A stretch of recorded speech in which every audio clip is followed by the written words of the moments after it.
यो हो विन्ध्यवासिनी मन्दिरको प्रवेशद्वार।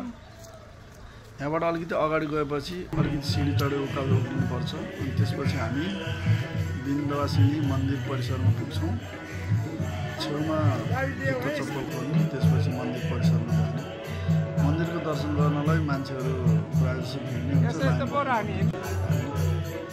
लाइन बस्ने, हामी लाइन बस्न लाइनमा लाग्दैछौँ। त्यहाँबाट अगाडिपट्टि चाहिँ महालक्ष्मीको मन्दिर छ, यो देख्न सक्नुहुन्छ। त्यसभित्र गइसकेपछि हामीले सुरुमा देख्छौँ लक्ष्मीको मन्दिर, अनि त्यसपछि राधाकृष्ण, यो राधाकृष्णको मूर्ति मन्दिर। अनि त्यसपछि राम सीताको मन्दिर। अनि यतापट्टि छ जुन हामी छिरेको थियौँ त्यहाँ चाहिँ लक्ष्मीको मूर्ति छ, मन्दिर छ। यो राम सीताराम। त्यसपछि हामी निक्ल्यौँ। अनि यतापट्टि गएपछि हामी यता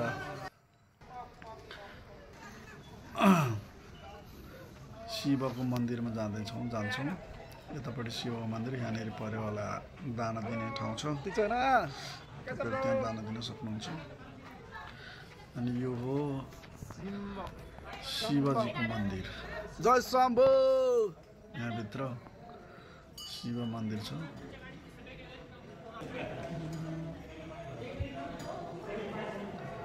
यो भयो शिव मन्दिर। हामीले यहाँ शिवलिङ्ग देख्न सक्नुहुन्छ। यो शिवजीको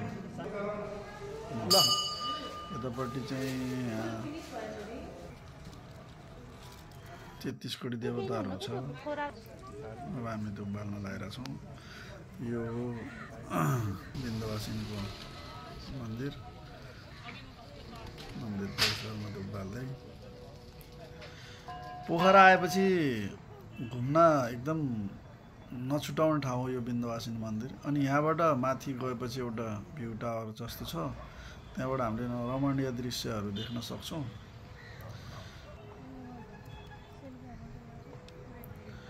यहाँबाट हामीले एकदम पोखरा मन्दिर पछाडिको दृश्यहरू राम्रोसँग देख्छौँ। र यहाँबाट अगाडिपट्टिको मन्दिरको परिसरहरू पनि राम्रोसँग देख्न सक्छौँ। तपाईँ देख्न सक्नुहुन्छ। यदि तपाईँ पोखरा आउनुभयो भने विन्ध्यवासिनी मन्दिर घुम्न चाहिँ छुटाउनै हुँदैन है। एकदम मनमोहक दृश्य भएको मन्दिर हो। सबैजनाले एकचोटि भिजिट गर्नुहोला।